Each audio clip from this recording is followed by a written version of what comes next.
Whatever the occasion, effortless elegance is right this way. Because Hilton brings you new ways to stay courtesy of the Nomad London.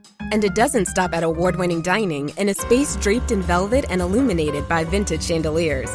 No, this day goes beyond with unparalleled personalized service and attentive hospitality. Oh, and did we mention the Nomad London can be booked using your Hilton Honors points at Hilton.com?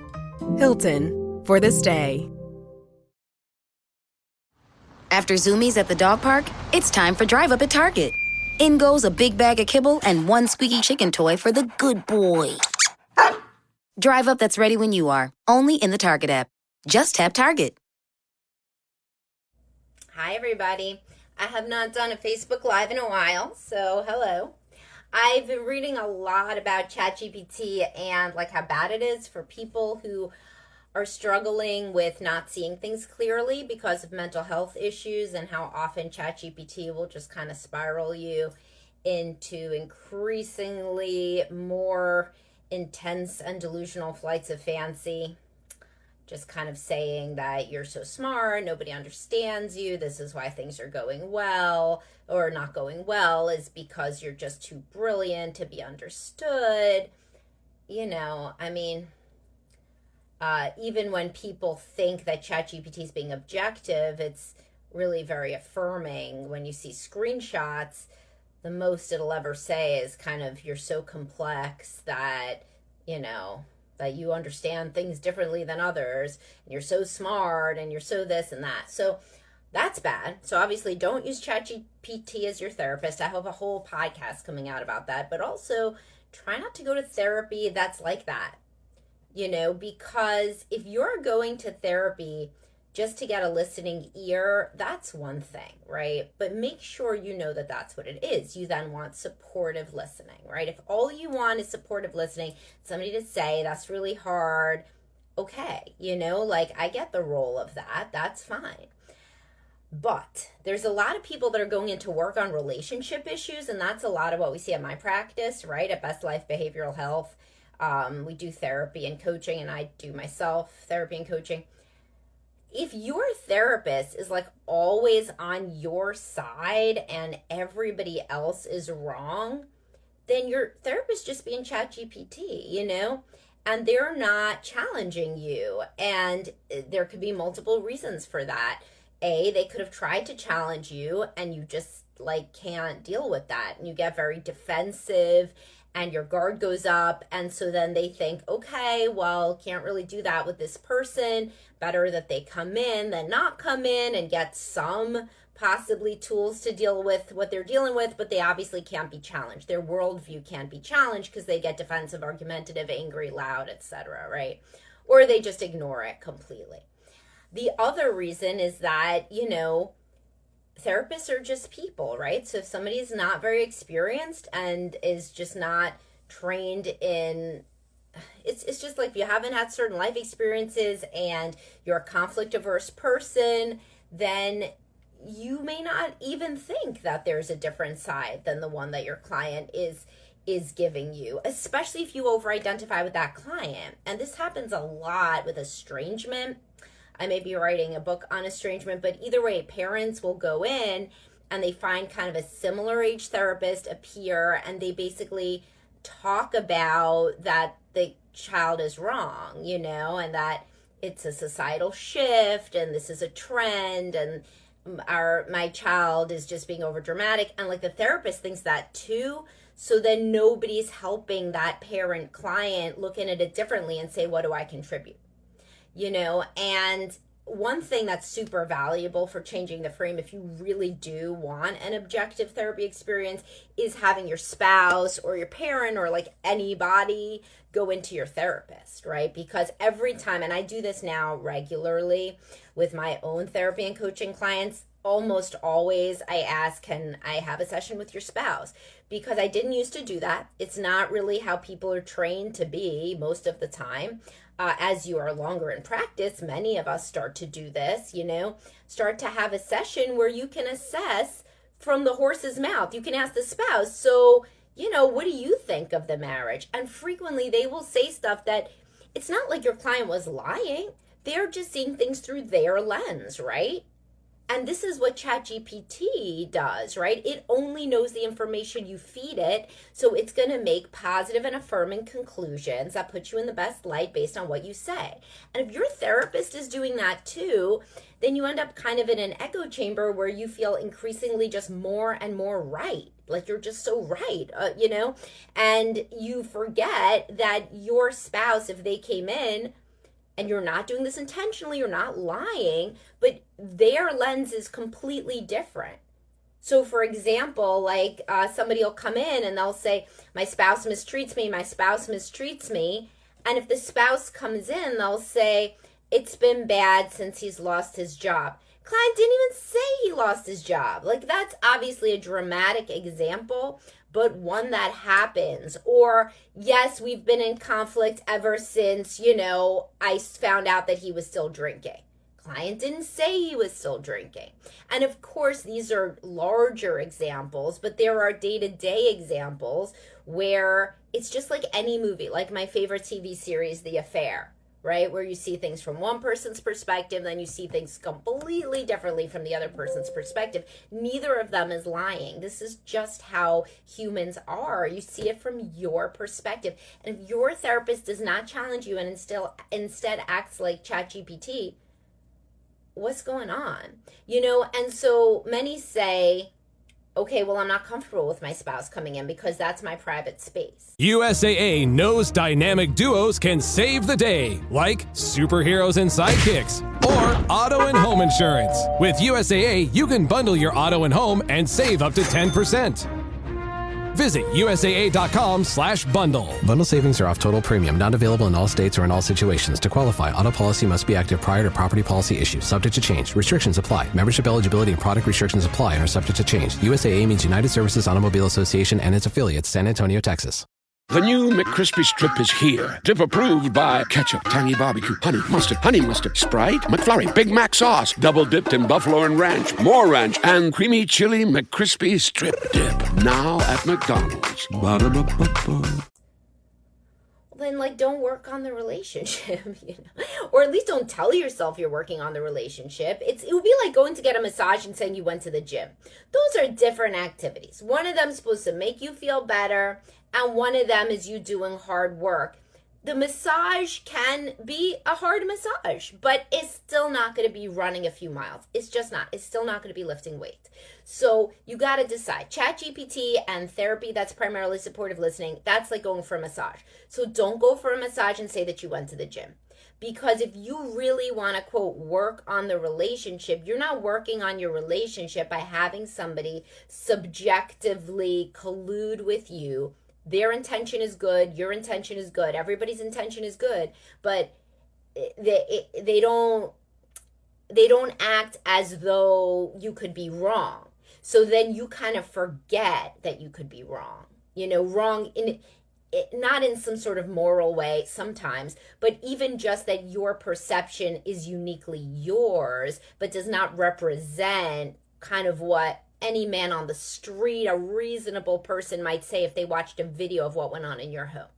Now, if you're super upset about the idea of maybe having a spouse come to session, then what about even just your emails or your text messages or anything like that? That could be useful as well. So like, for example, when people are dating on the dating apps, they'll be like, oh, these women/men are terrible. I write like the cutest messages and nobody writes back to me because all these people are terrible. And then I'll say, well, let me see, right? And these messages are like weird. It's going like down a rabbit hole and doing like 20 hours of extra work on somebody's favorite band and like dropping that casually into the first message. I'm making this up as I go because like this is nobody specifically, but I'm trying to riff off like Joe from You because I love that show. But like, let's say that happened. I would never know that unless I actually saw Exhibit A, the text messages. So if you want to, quote, work on yourself or work on the marriage or work on parenting or anything else, then understand that you are not doing work if you're just talking to ChatGPT or to somebody who affirms you and is a yes man, whether that's an AI or a real person. And instead, the more perspective taking that can be obtained, Like, for example, when you do an ADHD assessment on a child, you don't just ask the child, hey, do you lose stuff? They're going to be like, no, I don't lose anything, right? Instead, you talk to both parents if involved. You talk to the teachers. You look at, you ask multiple teachers, by the way, not just one. And any other therapist, any other, like a coach, anybody. You try to get in as much data as possible from all these different sources. And they all do this battery of tests where they all observe the questions. Like, does this person lose things a lot? Do they, stop focusing after a while? Are they hard to get attention? Do they run around? If you just ask one person, the child, or like just the child's one parent, you're not going to get objective data. And you got to think about therapy the same way. Anytime you read anything on Reddit or you read anything online in a forum, you got to say to yourself, this is one person's perspective. I have absolutely no idea what the other person would say. The other person involved, in these am I the asshole type of things. There are so many pieces of information left out, and it's not intentional, but you just kind of got to go through your life thinking like a researcher, like, oh, like, is this a good experiment, or do I have just one data source, So that is really my PSA, because I see people increasingly spiral out with ChatGPT, and also, tell me about like prior therapy experiences that sound like the massage, not like the going to the gym. Here's a question, and I do take questions during these. I did have all that to say though, so I'm glad I did. Danny says, good morning, been married to a dismissive avoidant for 8 years, together 12. So that means you're preoccupied attachment. Remember, as I'm saying, there isn't just one lens. So, avoidant marries preoccupied almost all the time. Really all the time, but, gotta say almost. She's been dismissive avoidant our entire relationship. In November, we had a family medical emergency with our 5-year-old daughter. While in the hospital, my wife was stressed, overwhelmed, and pulled away. Told me she no longer has any emotional room for me and no more physical intimacy, not just sex, but no cuddling, no hugs, no kissing. She said our relationship is not a priority and I just have to deal. I became anxiously attached. You were already anxiously attached if she's dismissive. And started needing more intimacy, not sex, but conversation and help processing. She pulled away, told me I need therapy. I've been going, and they're just teaching me to be avoidant myself. What's my next step? So that's actually a good question. A lot of preoccupied attachment people mistakenly think that secure behaviors look like avoidant behaviors because it's so unusual to you. So the idea of taking some space, not sharing every feeling, not constantly reassurance seeking, focusing on yourself, your interests, who you are as a person. If you've been anxiously attached, which is who's drawn to avoidant people, you are going to think of that as becoming avoidant. But in reality, hopefully, they're teaching you to grow securely attached, where you're an autonomous person and your mood just doesn't go up and down based on hers. She sounds like she had a massive stressor, as you did with this, your small child having a medical emergency. So if you were in any way in her mind making that worse with more clingy, preoccupied behaviors, then she felt incredibly overwhelmed. She already had her dismissive attachment style. You already had your preoccupied attachment style, but this massive stressor made it 1,000 times worse. So she basically freaked out and said, I just cannot deal with this now, and it's over, like, for us focusing on our relationship because I need to deal with this massive stressor. And this happens, like when a parent dies or when somebody's diagnosed with a medical condition or a child is diagnosed with a medical condition, it obviously amplifies the pre-existing dysfunction in the marriage because everybody now is under stress. So hopefully you could take what the therapist says seriously, work on figuring out why you're anxiously attached in the first place, why you were drawn to somebody with dismissive attachment, right? So in your upbringing, there was likely a caregiver that was warm, but you could not predict when you could be close to them. That's how preoccupied slash avoidant, slash anxious attachment is created. There is a caregiver that you love, that loves you, but they are either depressed, they're addicted, they have other children that they're super busy with, there's financial stress, whatever it is. you cannot get comfort at the times that you need comfort. And you could read and listen to all my stuff on attachment on the Dr. Psych Mom show, all the stuff I've written on drpsychmom.com. So basically then in that situation, the child becomes hypervigilant. They're tracking the parent and hoping for, the parent to have some time for them. Because the parent's time and attention and bandwidth is so limited, then in adulthood, they're drawn to the same familiar dynamic. They link up with somebody avoidant because it makes sense to them. It's familiar to never be able to get as much attention / focus as you need. And to kind of follow that person around, asking for more reassurance, attachment, to kind of fill up this black hole that was created in childhood through no fault of anybody's, right? And so individual therapy is great. Make sure you're going back into family of origin. Make sure it's not this ChatGPT style therapy that I'm talking about, where they basically say, oh, you're right, she's just cold, she's just difficult, where like support groups do that same kind of thing. So it's all the same kind of person. You're like, oh yeah, man, your wife sucks. No. You want to look inward as much as possible. And when you've actually grown more secure and more centered and calm and not been engaging in as many of the anxious behaviors, that's when you can try to figure out, is this relationship working? Is it for you? And you can say, if we're going to stay married, I need us to be in couples therapy. We obviously do not engage in a way that we want our daughter to act in relationships. We want to provide a loving, close template for a marriage, right? And if she wants to stay married and values your child growing up in a healthy home, then, and if she's seeing that you're already doing your own work on trying to grow more secure yourself, then she will go to therapy, right?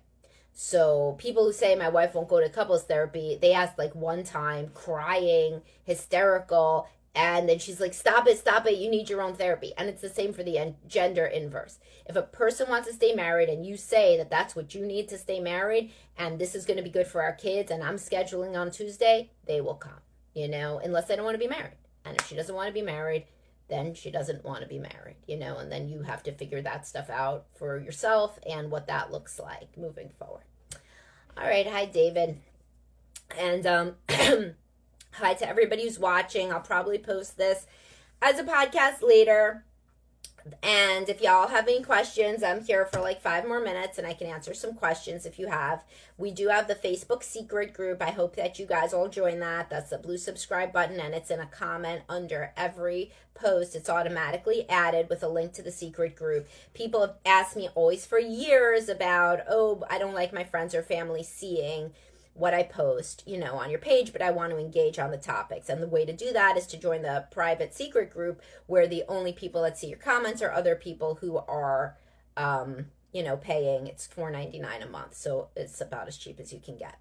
Danny says, thank you. I'm working on this stuff. I'm in real therapy, working on myself, learning about the styles and becoming secure myself again, like I was before the diagnosis, but it's been a while and I'm becoming and showing more secure. She's in therapy herself, but we haven't gotten into couples. I'll make the couples appointment. Thanks for answering my question. You're welcome. That sounds good, It sounds good. But remember, Danny, maybe a blind spot, and you could talk about this with your therapist.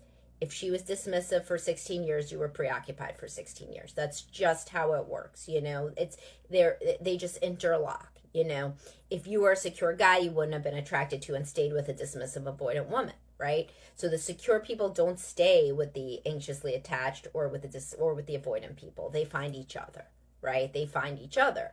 But the other ones also find each other, the insecurely attached styles. So the insecurely attached styles are preoccupied / anxious, however you say it, avoidant or dismissive avoidant, as you say, and fearful avoidant, which is the one where things are very chaotic and volatile due to childhood trauma. But remember, it's not like she was dismissive all these years and you were awesomely secure, right?